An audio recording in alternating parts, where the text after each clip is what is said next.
জুলাই শহীদ কন্যা লামিয়ার মৃত্যুতে আর্তনাদ আর আহাজারিতে ভারী হয়ে উঠেছে পটুয়াখালীর ধোপারহাট এলাকা। এমন মৃত্যু মেনে নিতে পারছে না পরিবার ও এলাকাবাসী।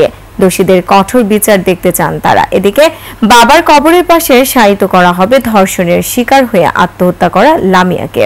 দর্শক, পটুয়াখালী থেকে মুজাহিদ প্রিন্সের তথ্য ছবিতে ডেস্ক রিপোর্ট। জুলাই শহীদের কন্যার এমন করুণ মৃত্যু মানতেই পারছেন না লামিয়ার দাদি রাবেয়া বেগম।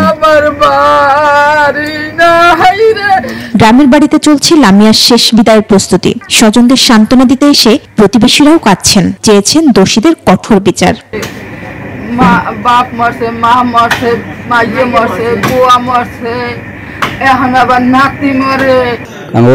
ওখানে যে দর্শনটা হয়েছে, দর্শনের একটা ভিতরে যে একটা দুঃখ, একটা হিটে সামাল দিতে না পারে, এজন্য সে আত্মহত্যা করছে। গত 18 মার্চ পটুয়াখালীর নিজ বাড়ি থেকে নানা বাড়ি যাওয়ার পথে লামিয়া ধর্ষণের শিকার হয়। সাহসিকতার সাথে তিনি নিজে থানায় গিয়ে অভিযুক্তদের বিরুদ্ধে মামলা করেন। দুমকি থানা পুলিশ অভিযুক্ত সাকিব ও সিফাতকে গ্রেফতার করে। তারা এখন কারাগারে আছেন।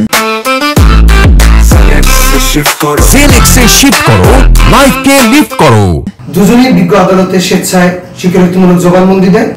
তো একটা তথ্য প্রচার হয়েছে যে আসামিরা জামিনে বের হয়েছে, এটা সম্পূর্ণ একটি অসত্য তথ্য।